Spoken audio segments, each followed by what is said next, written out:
जवळ पंढरपूर ते जुना कासेगाव रस्त्यावर लोटस स्कूल नजीक सागर डेव्हलपर्सच्या माध्यमातून आम्ही घेऊन आलो आहोत ओपन प्लॉटचा भव्य प्रकल्प शिवनगरी। शिवनगरी या ठिकाणी उपलब्ध आहेत अगदी 1 गुंठ्यापासूनचे प्लॉट। यामध्ये अंतर्गत 30 फुटी रस्ते, रस्त्याच्या दोन्ही बाजूला झाडे, पुरेशा प्रकाश व्यवस्थेसाठी स्ट्रीट लाईटची सोय, स्वतंत्र पाण्याचे नळ कनेक्शन, संपूर्ण प्लॉटिंग क्षेत्राला compound, children park, open space, walking track, open gym, तसेच वृद्धांना बसण्यासाठी बाकडे। तर मग सर्व सोयींनी युक्त जुना कासेगाव रस्त्यावरील शिवनगरी येथे प्लॉट बुकिंग साठी आजच संपर्क करा। साईटचा पत्ता लोटस स्कूल पाठीमागे जुना Kasegaon road Pandharpur. Mobile number 7218 74 31 31 7218 17 12 21।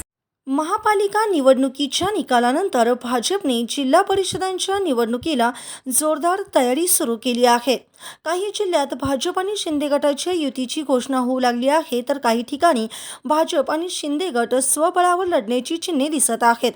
विरोधक महापालिका निवडणुकीच्या विश्लेषणात वेगळं असतानाच भाजपने ठाकरे गटाचा बडा नेता फोडला आहे। कोकणातही भाजप आणि शिंदे गटाने जिल्हा परिषदेच्या निवडणुकीसाठी फिल्डिंग लावण्यास सुरुवात केली आहे। या निवडणुकीदरम्यान भाजपने उद्धव ठाकरेंना मोठा हादरा दिलाय।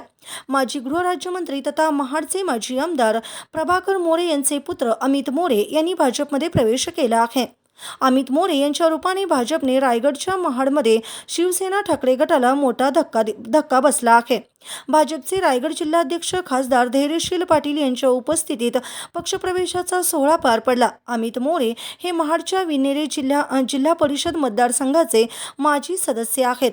भाजप राष्ट्रवादी युतीकडून अमित मोरे महाडच्या विनेरे जिल्हा परिषद मतदारसंघातून निवडणूक लढवणार असल्याची प्राथमिक माहिती हाती आली आहे। ताज्या घडामोडी पाहण्यासाठी आमच्या YouTube चॅनलवरील PVR म्हणजेच पंढरी वार्ता या न्यूजला सबस्क्राइब करा आणि शेजारील बेल आयकॉनवर क्लिक करा।